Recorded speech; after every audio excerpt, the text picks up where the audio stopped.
శ్రీ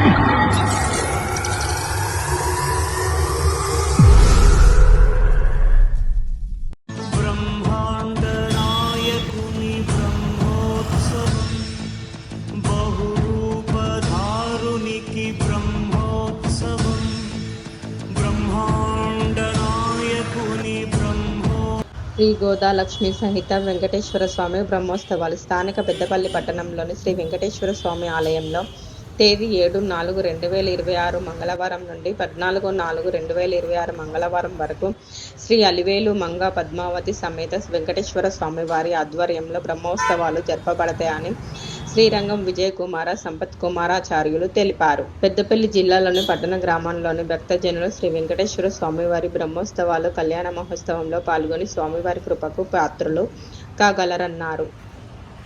జై శ్రీమన్నారాయణ.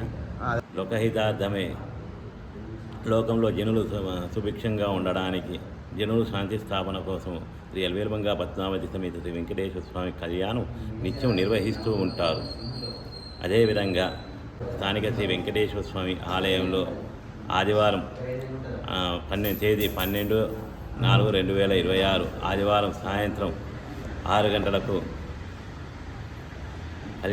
వెంకటేశ్వర స్వామి కళ్యాణం నిర్వహించడం జరుగుతుంది. కావున పెద్దపల్లి పట్టణంలోని చుట్టుపక్కల గ్రామాల్లోని ప్రజలు అధిక సంఖ్యలో స్వామివారికి కళ్యాణం తిలకించి గోవిందనామ స్మరణతో స్వామివారి తీర్థప్రసాదం స్వీకరించి తమ స్వామివారి కృపకు పాత్రలు కాగలరు.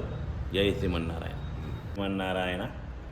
కళ్యాణాద్భుత గాత్రాయ కామితార్థప్రదాయనే శ్రీమద్ వెంకటనాథాయ శ్రీనివాసాయ మంగళం. 1983వ సంవత్సరంలో శ్రీ స్వామివారి చైత్ర బహుళ దశమి నాడు స్వామివారి శ్రవణ నక్షత్రంలో ప్రతిష్టాపన జరిగినది.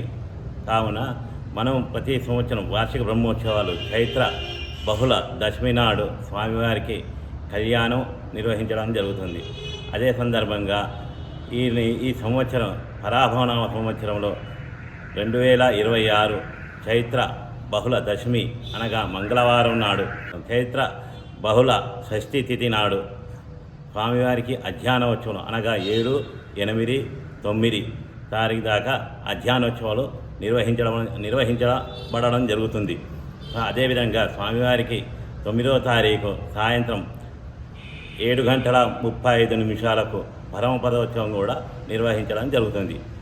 తేదీ 10వ తారీఖు అనగా శుక్రవారం ఉదయం 9 గంటలకు స్వామివారికి స్వస్తి వాచనం, అంకురారోపణం, ఋత్విక్కరణం, అఖండ దీపారాధన, వైనతేయ ప్రతిష్ఠ, వైనతేయ స్థాపన, యాగశాల ప్రవేశం నిర్వహించడం జరుగుతుంది. అదేవిధంగా 11వ తారీఖు స్వామివారికి గరుడ హవనము మరియు ధ్వజారోహణం నిర్వహించడం జరుగుతుంది. అదేవిధంగా సాయంత్రం లక్ష్మీనారాయణ హవనము, ఎదుర్కోలు సన్నాహాలు నిర్వహించడం జరుగుతుంది. తేదీ 12 ఆదివారం నాడు స్వామివారికి ఉదయం సుదర్శన యాగము, సాయంత్రం 6 గంటలకు స్వామివారికి కళ్యాణోత్సవం అంగరంగ వైభవంగా నిర్వహించడం జరుగుతుంది.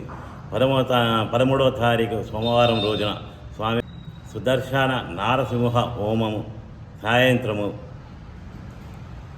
లక్ష్మీనారాయణ హవనం నిర్వహించడం జరుగుతుంది. అదేవిధంగా 14వ తారీఖు స్వామివారికి లక్ష్మీ హయగ్రీవ హవనము, మహాపూర్ణాహుతి, చక్రతీర్థ స్నానము, సాయంత్రము నాగబెల్లి, గ్రామబలి, అదేవిధంగా వేద పండితుల ఆశీర్వచనం నిర్వహించడం జరుగుతున్నది. సంతానం లేనివారు అనగా శనివారం ఉదయం 9 గంటలకు గరుడ ధ్వజారోహణం నిర్వహించడం జరుగుతుంది. కాబట్టి గరుడ ప్రసాదం ఇవ్వడం జరుగుతుంది. సంతానం లేనివారు ఈ గరుడ ప్రసాదం స్వీకరించినచో వారికి త్వరగా సంతానం యోగ్యం కలిగి ఉంటాయి. అదేవిధంగా వివాహం కాని వారు 12వ తారీఖు సాయంత్రం 6 గంటలకు ఎవరైతే స్వామివారి కళ్యాణంలో పాల్గొంటారో వారికి తప్పగా వివాహ యోగ్యం కలిగి ఉంటారు. జై శ్రీమన్నారాయణ.